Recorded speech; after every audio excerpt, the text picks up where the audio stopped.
So welcome to Storytelling 101 today. I'm so excited to have people from across the United States and Canada and New Zealand with us today. I couldn't be more delighted that you're taking your time to learn more about storytelling with me today. So I want to thank you as we get started today, because what you are doing, your work to create safer streets and a more sustainable world, are some of the most important work that we could be doing at this time. So I want to start with saying thank you for what you're doing and that it's really appreciated.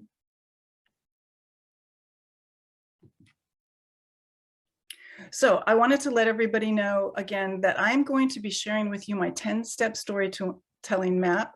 So you can take notes today if that works for you.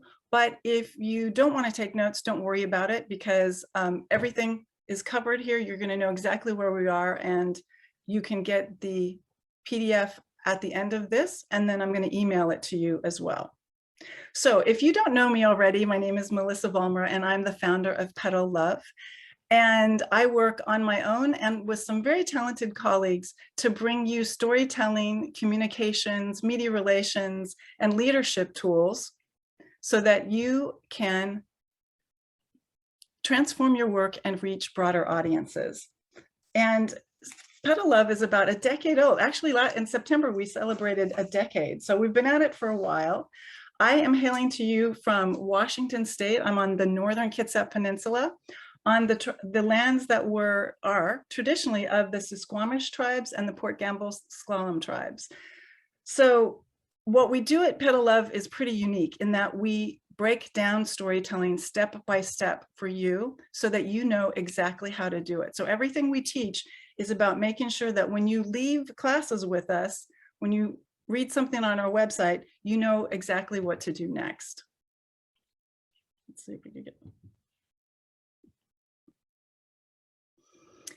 And the foundation of the work that we do are short stories. And short stories are really important because they are a nimble, valuable tool that can be used in many different ways. And what am I talking about? We talk about creating stories that are 5 minutes and under. And think about the fact that when you do city council or legislative feedback, you're only given about 2 to 3 minutes, and you can tell a story in 2 to 3 minutes.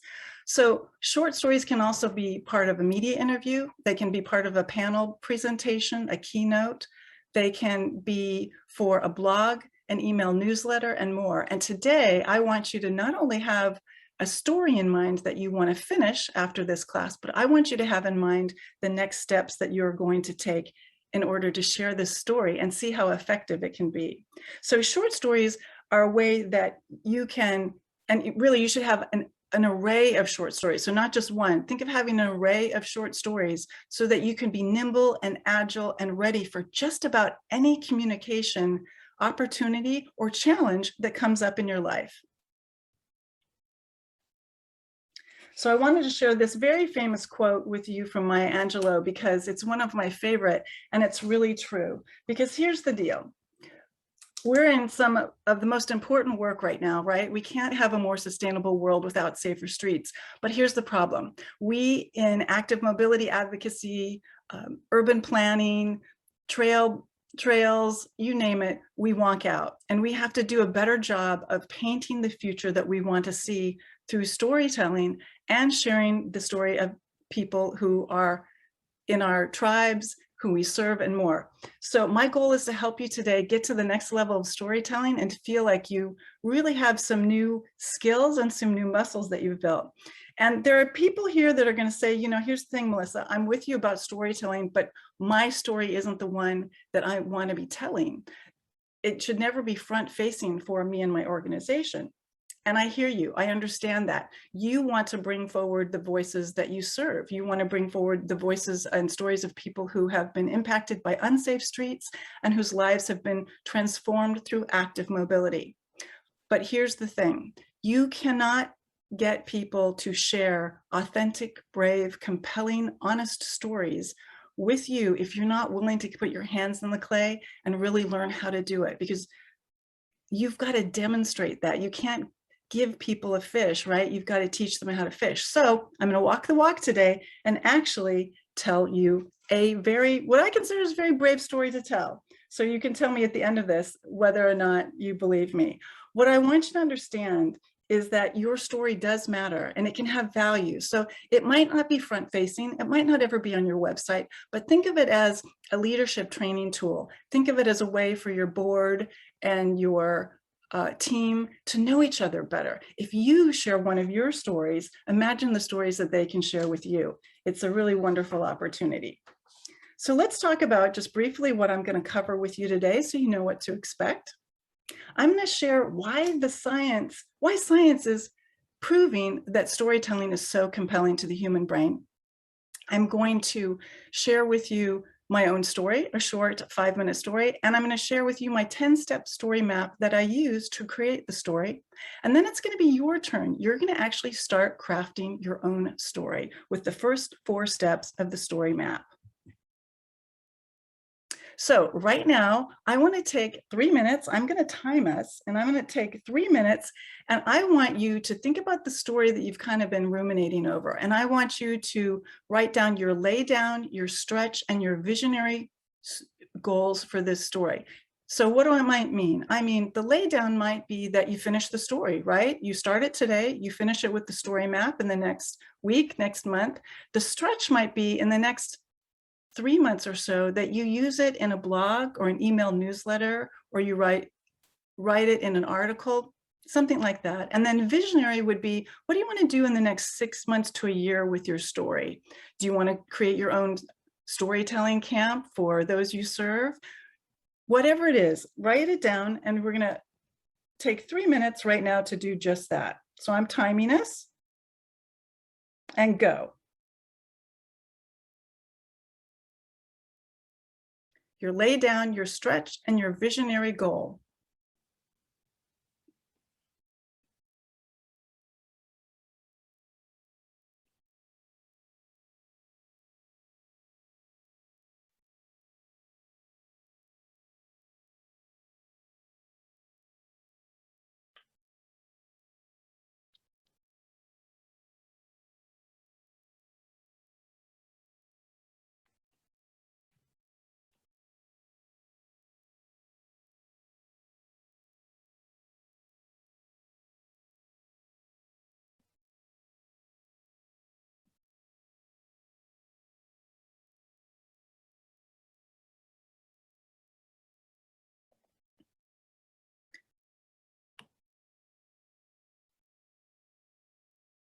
What do you want your story? What do you want to do with your story? Your lay down, your stretch, and your visionary goal.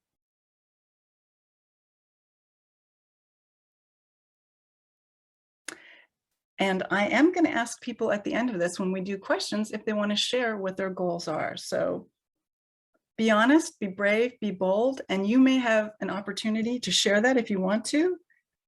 And maybe find somebody else who wants to help you stay accountable to these goals within the network of people we have here today.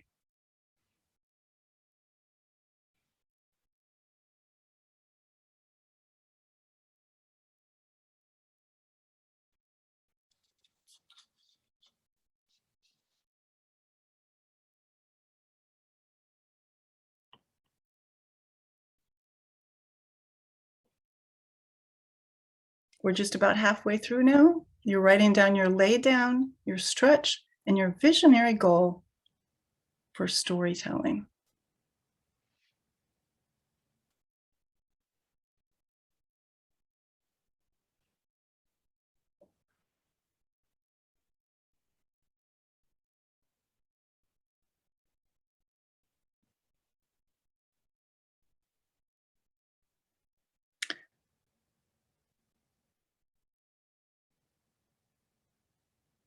We're doing a writing exercise of your lay down, your stretch, and your visionary goal.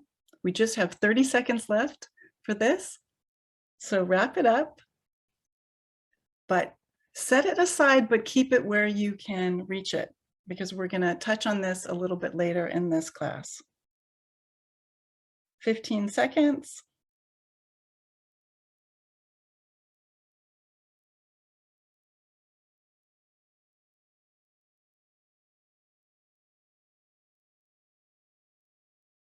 Okay, thank you, everybody. So set that aside. And now we're going to talk about, if I can get my, if I can get to the next page, we're going to talk about why storytelling is so important to the human brain. So let's see if we can get this to move over. It's not wanting to work. All right. Okay, here we go.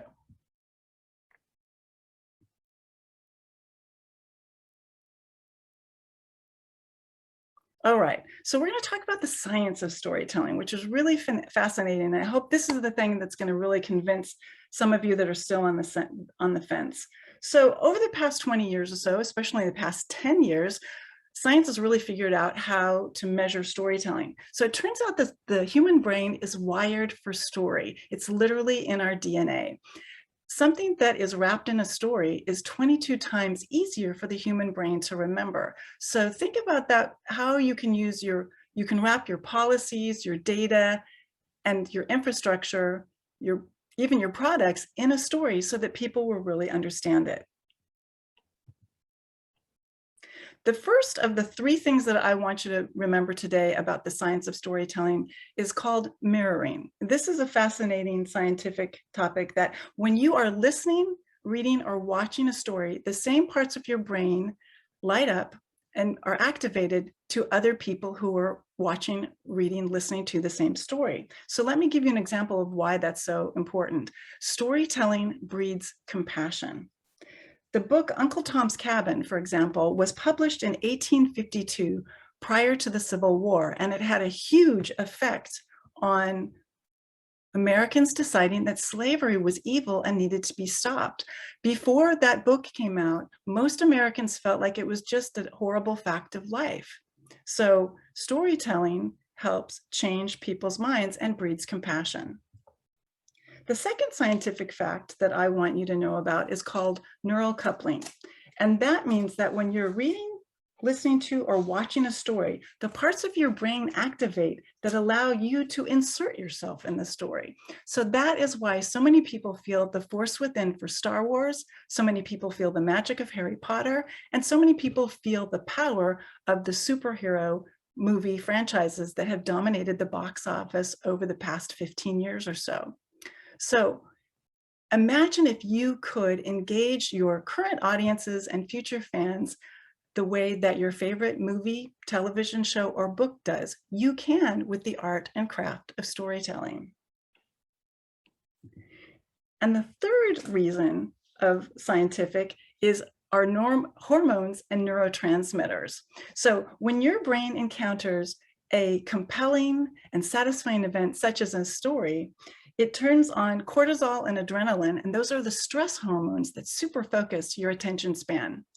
Oxytocin, which is the feel-good hormone, and that's what creates the empathy and compassion through storytelling rather than just data alone. And then, fascinatingly, dopamine. So dopamine does two things. Dopamine is the reason that you could just watch a movie or read a book all day and feel like you've accomplished something, right?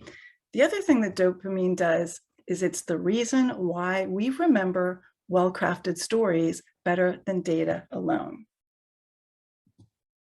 But in order for stories to be effective, they have to have the right shape and structure. So now we're going to talk about how you can map your stories.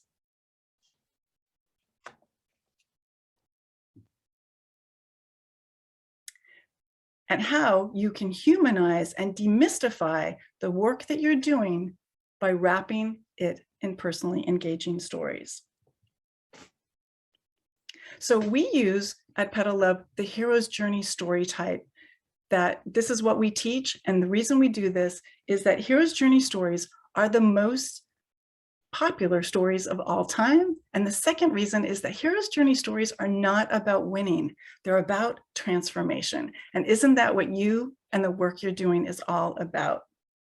So we're going to take 3 minutes in just a moment for you to write your why of why you're doing the work you're doing to create safer streets, a more sustainable environment, active transportation for all, teaching, whatever it is that you're doing, whatever the reason is you're intrigued to come today, I want you to start writing down your why story. But I'm going to ask you to be really brave and authentic. And let me tell you a little anecdote of what I'm talking about.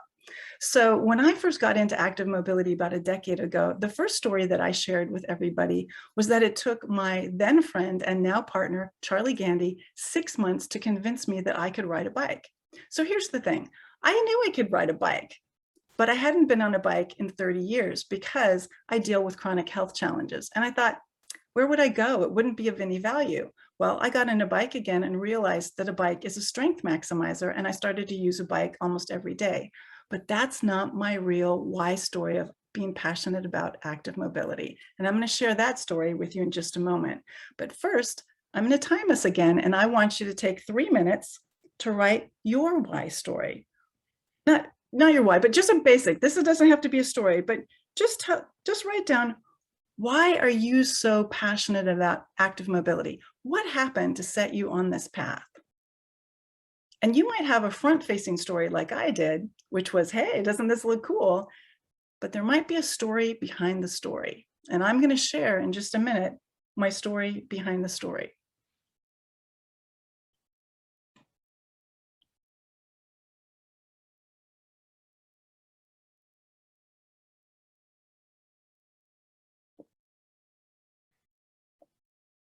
So why are you so passionate about active mobility? We're doing a writing exercise right now for 3 minutes.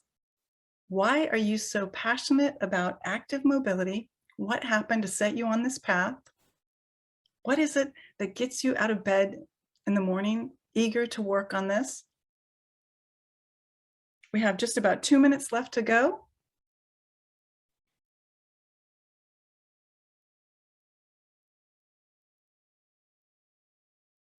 And this isn't a story yet. Just write down whatever comes to mind first, whatever really opened your heart and made you decide that this is something that you wanted to volunteer and be participant of, or maybe this is something that you do for a living.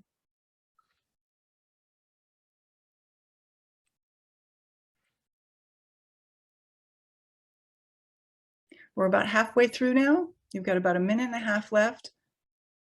Why are you doing this volunteer work or this professional work in active mobility? What's the real reason? What's the heart of the matter of why you're doing this?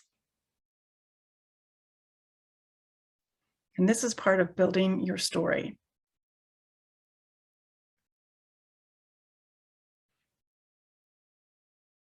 We have 1 minute left.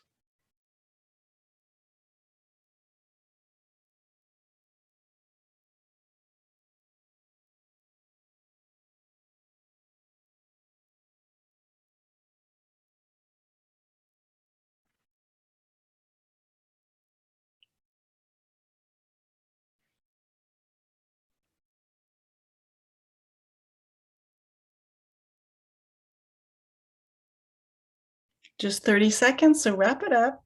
But again, like your lay down, stretch, and visionary goals, just set it to the side because we're going to actually use this in just a little bit.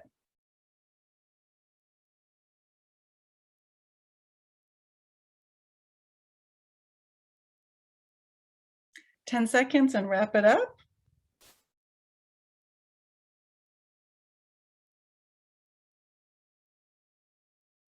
Okay, thank you. So set that aside and we're going to come back to it in just a minute. But now we're going to start talking about, oops, going to go forward one more. Let's see. Now we're going to talk about the shape and structure of stories. So stories have to have a good shape and structure, just like a strong building does. They absolutely have to have a beginning, a middle, and an end, or they're just an anecdote, and they're not going to be that valuable to you. So why is this important? The shape of successful stories was discovered by Gustav Freytag, a 19th century poet and playwright who decided to research the most popular stories of the time at that time. So think Shakespeare plays, Greek myths, things like that. And he developed what we now call Freytag's pyramid, or the basic narrative structure. And it's shaped like a pyramid, and it has 5 distinctive steps. So as you're writing your story today, I want you to keep a pyramid in mind with the climax, the height of the action, at the top. This is not the only shape of a successful story, but it is the most tried and true one, and it's very easy to use. I've told you about the hero's journey. What I'm going to teach you is the hero's journey simplified. So the hero's journey was a concept that was popularized by Professor Joseph Campbell in his book, The Hero with a Thousand Faces. And it was written in 1949. It probably wouldn't be known today, except that George Lucas had taken a class in college and read the book. And when he was writing the Star Wars script in the early 1970s, he got stuck. And so he went back to The Hero with a Thousand Faces and revamped this original Star Wars script, and then the rest is history. So I'm sorry about this. I've kind of gone in ahead and everything, and everything's kind of gone wonky here for a second. But the hero's journey became popular today because Hollywood started to use it to frame to whether or not it was going to say yes to movie scripts. So people took it very literally, and that's why we have so many hero's journey like superheroes right now. So what I'm going to do right now is tell you a story. And so this is about a 5-minute story that I'm going to share with you, because it's going to give you an example of what a hero's journey story can be like. And I've used the map. And so after I tell you the story, I'm going to actually go step by step through the map and refer back to this story so you can see exactly how I created it. So it's March of 2007, and I'm about 2 blocks from the beach in Long Beach, California, coming out of my apartment, heading 2 blocks in the other direction. It's already over 90 degrees, and I'm sweating, even though I have on a broad-brimmed hat and short sleeves. And I really do not do well in the heat. It makes my already challenging chronic health conditions, migraines, and fatigue so much worse. My suitcase is clacking loudly behind me because it's empty. I'm not going on a vacation. I'm not going on a business trip. I'm on my way to the bus stop on a walk of shame because I'm going to get my things out of my 1991 Honda Accord at the impoundment yard, and then I'm going to let my car go. So I just can't ask my parents to loan me money again. The thing is that I have to work freelance because of my health conditions, and I work almost full-time and often more than full-time, and I can cover all of my day-to-day expenses, but my health insurance is getting so expensive that I don't have any savings right now. And so I've decided to let go of my car and live car-free in Long Beach as an experiment.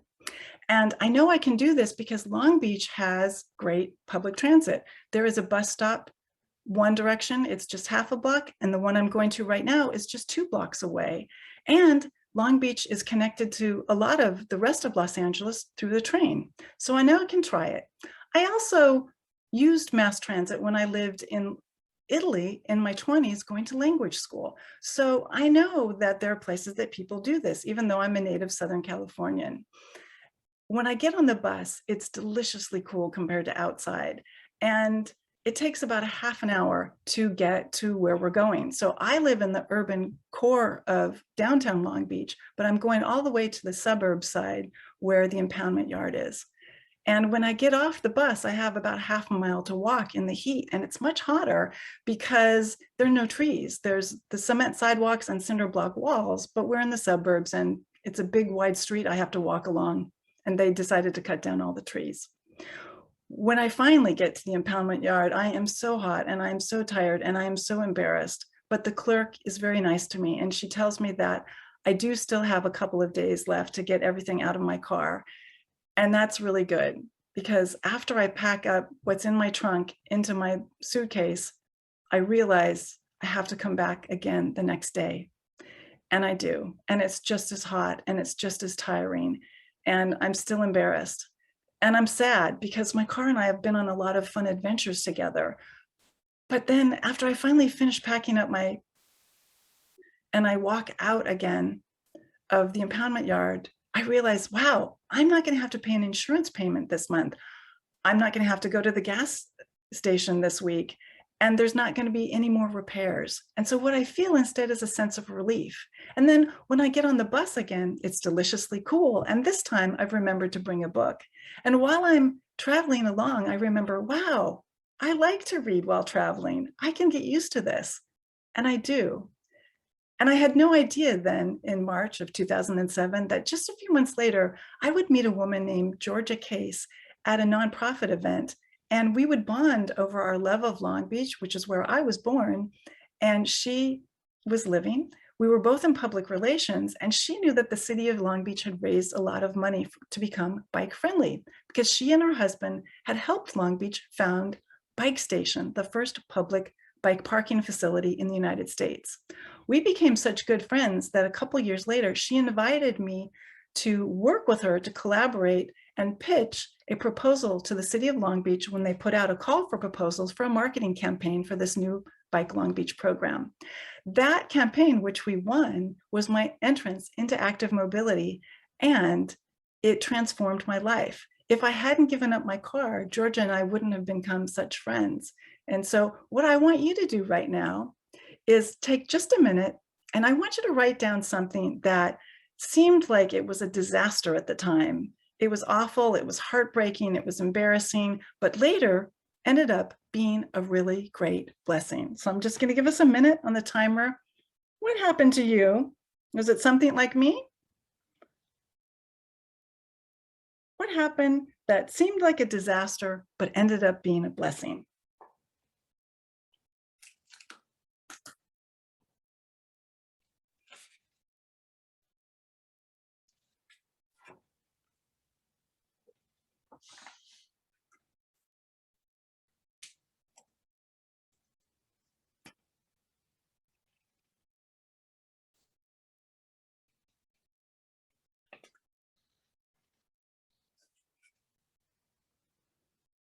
So just 30 seconds to go. What happened to you? Did something ever happen to you that seemed like a disaster at the time, really a setback, but actually ended up being a blessing?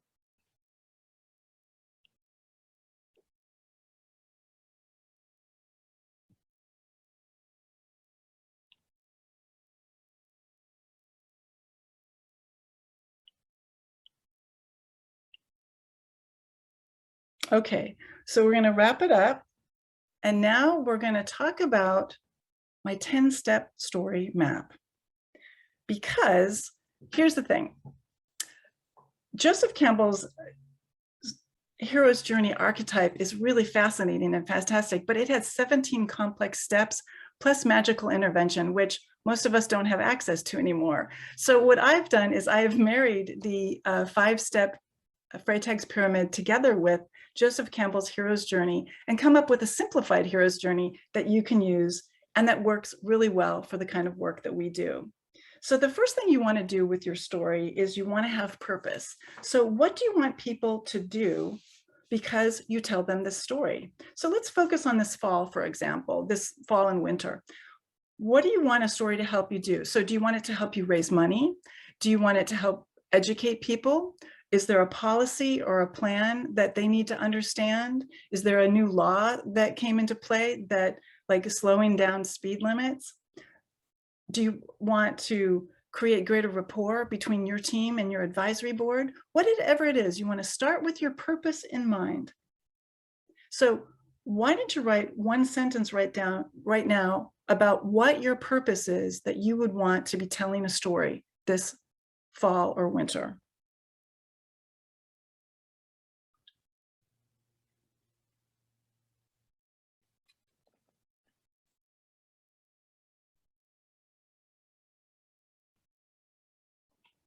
Okay, so the second thing you want to do with a story is you want to set the scene really quickly because you want to draw people right in. So if you start paying attention, and I invite you to do this, start paying attention to how your favorite books, movies, and TV show draw you right in to the setting. The most famous line probably that we use in the English language to do this is, "It was a dark and stormy night." So how could you use something like that to draw you into the story?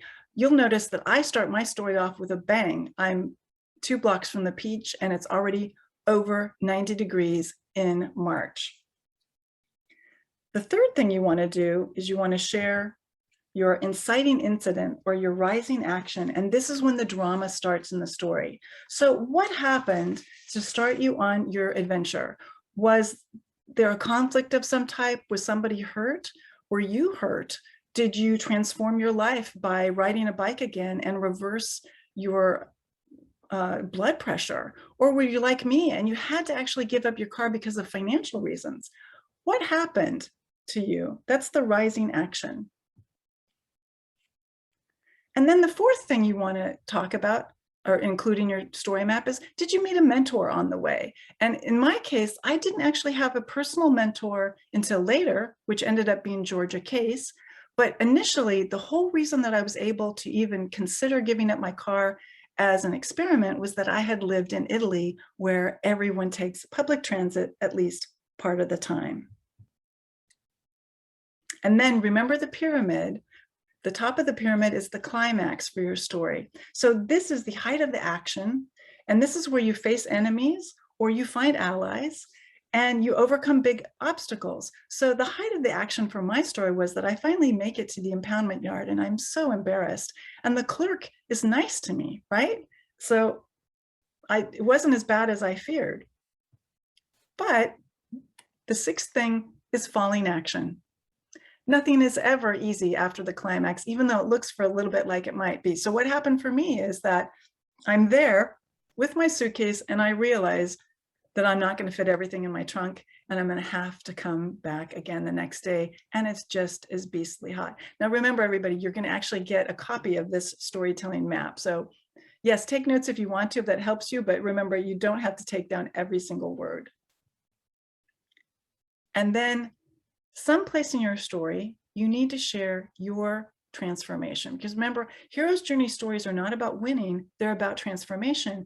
And the internal transformation is just as important as external. So stories also should be, these short stories should be about a short span of time. So let's say you're trying to get a protected bike lane or bike lane network done in your city. And you're like, Melissa, we haven't had it done yet. Yes, but there were stories along the way where your internal transformation is just as important. It will open hearts and change minds just as much as actually getting that infrastructure in place. So there's all kinds of stories that you could tell along the way. And in my case, I realized that even though I was sad to give up my car, I was tremendously relieved when it hit me that I wasn't going to have to pay all of those expenses every month. And then at the end, I have another transformation in that I realized, wow, that's right. I really like to read while I travel, and you can only do that on public transit. That's fantastic. And then one of the things you want to do to really make your story pop is what Babette Bruster calls adding sense memory. So this is, what did you see? What did you taste? What did you hear? And in my case, heat is almost a character in the story, right? I walk out of the house and within like 5 minutes, sweat is already dripping down my back and I hate the heat. You want to wrap your story up with a bow for now. So remember, I said that you might not have passed the policy that you wanted to, you might not have created the infrastructure, you might not have raised all the money that you want, but you can tell a story that has a beginning, a middle, of an end for now. So wrap it up with a bow for now. So my ending for this was that I get on the bus and I go back home, and a few months later, I meet somebody who will help transform my life by inviting me to get involved in active mobility advocacy. And then again, you started with your purpose, and now you want to make sure your story has a call to action. So I ended my story by asking you if you had ever had something happen to you that was a disaster that then turned out to be a blessing. And I have a method to my madness, right? Because my goal is to get you to be authentic with the story the way I am. My purpose was to share with you something that was really embarrassing for me at the time, but transformed my life. Because these are the kinds of stories that really can open hearts and change minds. This is what is called the struggle and the overcoming. And This is a really powerful tool in storytelling. And finally, this is the 10th thing, and this is where most people fall short about creating great stories. This approach matters. What the heck does that mean? This is a phrase that I learned from Amy Cuddy, who gave one of the most popular TED Talks of all time, that your excuse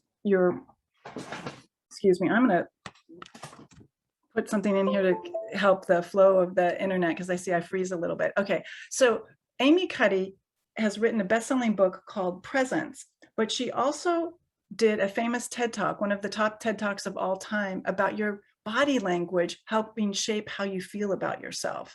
And I share a link in the toolkit, in the 10-step storytelling map, on that talk and her book Presence. So what do we mean about this? It means that you practice your story enough so that you don't know it necessarily word perfect, but you can tell it comfortably.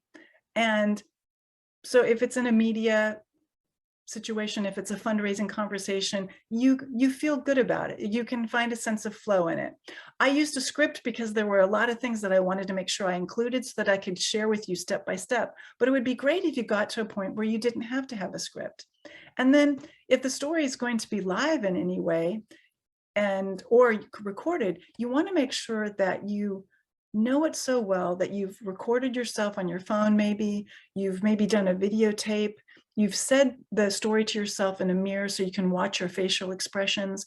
You know that you have the pacing, the tone, the way you want it. You've worked with the language so that what you say comes easily off your tongue. And so the way you tell a story might not be the way you write a story, because when you write a story, you might use language that you trip up on too much when you try to tell it. But you want to find language that's descriptive and colorful and interesting, whether it's written or whether it's told. So this is where, like I said, most people don't give themselves enough time to really let your story flourish. And so I really invite you to consider doing that. So now what I want to do is I'm going to stop sharing my screen and have everybody come on. Just a minute. Actually, no, I'm not going to do it that way. I'm going to actually do it this way. Okay, so what I want you to do now is we're going to take 8 minutes and we're going to have you actually start writing out your story. So this is just the first 4 steps. And remember, all the map is going to come to you today or when I send out the email tomorrow. But these are your first 4 prompts. So today, just take 8 minutes and I'm going to time us again. And you're going to write out the purpose for telling this story. So you might already have your purpose. It might be the same that you wrote before, but after listening to me tell my story, you might have decided, oh, I know there's a better story that I could tell for this fall and winter that we could actually use. So write out your purpose and then set your scene. Remember, it was a dark and stormy night. How are you going to draw people right into the setting so they feel like they're actually walking in your story set? Then the third thing, what's your inciting incident? What's the drama? My car was impounded for parking tickets. What happened to you to set you off on the journey? And then the fourth thing is, did you have a mentor? And in my case, it was Italy and public transit, but you might have had your own Obi-Wan Kenobi or Dumbledore that helped you and advised you, like I did later with Georgia Case. So go ahead, I'm going to give you 8 minutes.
I've put it in the chat box in case you need the prompts again. We're looking for your purpose. Number 2 is to set your scene. Number 3 is your rising action or inciting incident. What happened to start you on this story? And 4th, did you meet a mentor?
We're at the halfway mark with 4 minutes to go.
Okay, we have a little less than 2 minutes. And then you can decide, we're going to start having our questions after we do this. And I'm going to ask if anybody wants to share a sentence from what they've been writing today. So I'll ask you to come on screen if you want to, so we can see you. You don't have to, but if you'd like to, I would love to see you. And then I want you to put your question in the chat box, and then I'll call on you to unmute your mic to ask it in person. We just have a minute left.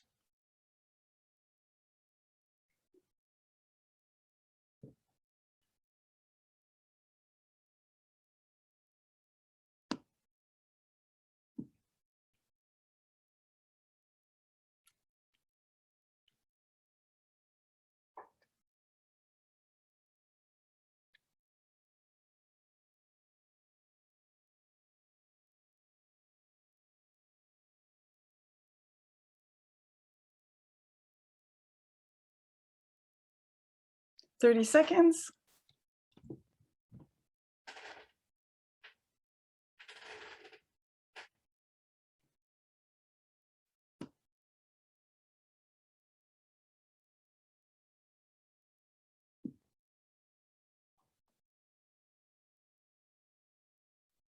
Five seconds, so wrap it up.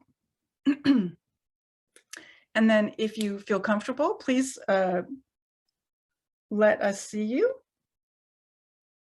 And I want to ask if anybody has a sentence or two from their story that they would like to share, or any of the exercises that we did. And if you have a question. So text me your questions, and then I will ask you to, I will read it and ask, we'll talk about it, we'll have you unmute. So if you want to see yourself, if you don't mind me seeing you, let me see you on camera, and I will ask you to unmute when we get you questions. So first I want to ask if anybody is feeling brave and they would like to read something from what they've written today. Does anybody want to raise their hand and have, we have some writers here. So, and you know who you are. So I'm going to ask you, so Diana, I am going to call on you. So go ahead and unmute yourself and read us a sentence or two from what you wrote today. Hi, Melissa, everyone. Hi. This is from something that was a disaster to a blessing.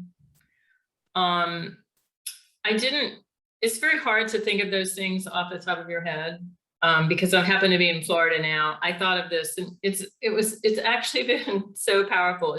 It's a very small thing, but years ago, a woman was teaching me how to stand up paddleboard. And we were in the Gulf of Mexico, and it was kind of choppy, and I'd never done it before. And I have sort of a fear of balance things.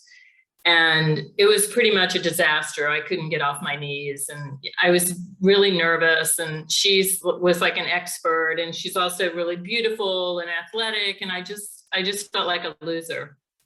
And she said to me when I was trying to do it and was very timid, she said, wow, you're not very courageous, are you? And I started thinking, like, I am so courageous in so many ways, just not with a stand-up paddleboard or with athletics. And so that humiliation from her really has always stuck with me, of how not only am I courageous, but not in every way, but so is everyone else. It's made me so empathetic to people. And I actually think with bicycle, active transportation, it's a great thing to remember, because so many people are afraid of cycling. Like Melissa, you were nervous, even though you knew how to ride. So it's just about meeting people where they are. And fantastic. Thank you so much. That was a beautiful example. So let's see. I see we've got somebody here. Let me see my little, all right. Okay. I am not going to pronounce your name correctly, Raywin. So, but you're from New Zealand, and I'm going to have you unmute yourself, because you had two things here that I want to talk about. One is it's hard to talk about active transportation for climate change, and then you are taking a common cause storytelling. It's really cool. And yeah, we do have to talk about, and that's the painting the future that we want to see that's not done very well. And I was just on a Hollywood climate change conversation, and people that were in Hollywood were saying, yeah, we've got to do a better job, because basically only Black Panther paints a positive future. Everything else is dystopian disaster. So Raywin, tell me how to pronounce your name for one, and then what else did you want to say about that? You've pronounced my name correctly. Hi everyone, all the way from New Zealand. It's almost 8 o'clock in the morning on a Thursday here. The weather's great, so you've got a great future coming. Yay! Yeah, so I work at in a government agency in New Zealand. We're a land transport agency, and we're at the beginning of our journey in decarbonising the land transport system. New Zealand, we've currently, in May next year, New Zealand's government will release its first emissions reduction plan, which focuses on a number of key sectors, including transport. Transport makes up almost half of the carbon emissions in New Zealand, so it's a pretty big sector. I find my role really challenging because climate change is really difficult to talk about. I often say when it came to COVID, everyone was on the same boat together. We all started the COVID journey together, so the communications were a lot easier. But I'm finding the climate change space so much more difficult because everyone thinks about climate change differently, and active transport is part of that, and we're in this quagmire of comms, and it's hard to wade through that. So the Common Cause training talks about connecting with people's values, and in New Zealand we're very much the greater good, benevolence, universalism. We're not really about individual values. So I try and talk about the future, but how does that connect with the hero's journey? Yeah, okay, so and agencies have a really hard time with this, right? Because so it's got to be about ways, right? So the personal story of, and wow, you're bigger, transportation's bigger than it is here. Oh my gosh, but what an opportunity. So it's the story of people that you serve in your community, or people on your team, if they'll allow you to do that, if your agency is willing to do that, that are transforming their lives by biking, walking, and public transit, scooting, skating, whatever it is that is the picture that you want to paint. So it's people that are already walking, biking, and taking public transit to school. It's bite-sized chews. Maybe people do it 1 day a week. Maybe they do it, maybe they stay at home and only commute 4 days a week, whatever it is, but it's the personal story. And that's why I want you to learn how to do a personal story with the excellent work of Common Cause, because then that personal story is going to share with others how they can be brave and tell their personal story. Does that make sense to you? And yeah, that's wonderful. This is, we had a bunch of you guys register for the class, and I'm so excited. So we can talk about this further if you guys want to do a more in-depth training just for you. But I want to, that's how we do it. We paint the picture by people that are already doing it now, even if it's just a little bite-sized chew of it, like riding their bike to and from work, replacing short car trips to go to get ice cream. People that are already doing it and demonstrating it. And that's what we're really not doing enough of. And then we all look at the Instagrammers and people that are so popular, they're painting the picture in a way that everybody can relate to. And yeah, they do a beautiful job of it. Yeah, the pictures are staged, but let's give them a break. We all love eye candy. I want to ask you, did anybody not get a question that they've really been concerned about answered here? And I see that we have one question so Chris Menton was saying he was still struggling with set your scene. So Chris, if you listen to Diane, she set the scene, right? It's like she put us right in the middle of the ocean with the paddle border. So do you see how we got into the sense memories right away? We knew that she was in the ocean, she was on her knees, she felt uncoordinated, and then this tall, beautiful woman who looked good with, sand in her hair, right? And not many people do. Said, gosh, you're not very brave. So she just, as a writer, she plunked us right down into the story. So I would love it if anybody has a final question for us, because we're just a minute over, but if you enjoyed today, let us know in the text here, because we want to keep bringing you these kinds of trainings. And I do have a new training that's coming up in December as well, that will take us where we are today and then start working on how you can fold these into presentations and more. And if you want to buddy up with somebody, if you are somebody that would like to work on your lay down visionary and stretch visionary goals with somebody else, and you want to have an email buddy, why don't you go ahead and share your email address and your name and who you are? That doesn't have to be for everybody. If it's not for you, that's fine. But I do want those of us who are willing to be brave about our storytelling to start connecting. And especially those of us who want to talk about the climate change, because this is active mobility needs to be front and center in climate change. And the Cycling Cities campaign just launched from COP26, but biking, walking, and public transit were not top of mind awareness at the climate conference. And let's see what we can make happen for next year. Anybody else have any final thoughts they want to text, that they want to talk about as we wrap up today? Share their name or anything about that? I want to thank all of you for being here today. And it was great to see so many people that I know already. And Jay, thank you so much for being here. We do need to talk. Jay Townley is a bicycle historian, one of the most well-known bicycle historians in the United States. And we got to talk about this, man. This needs to be front and center. Thank you, everybody. And if you have a question for me, thank you, Michelle, right back at you. If you have a question for me that you realize you don't think that I answered, make sure that you email me, and I'm going to share my email address with you right now.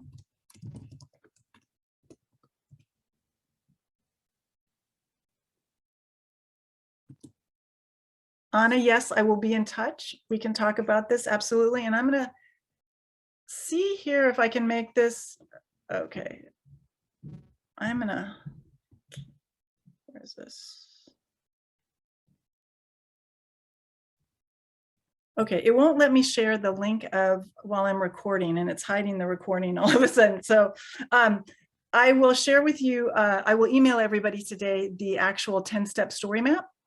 And then I will, of course, email everybody the video when it's all done with the recording. So thank you all so much. It was beautiful to see all of your faces. Michael, it's great to see you. I hope maybe we can have some of your art with us sometime. Thank you all very, very much. It was delightful. Michelle, it was great to see you, all of you. I'm so encouraged that you were here with us today. Thank you. Joyce, it was great to see you. Thank you all. Have a wonderful day.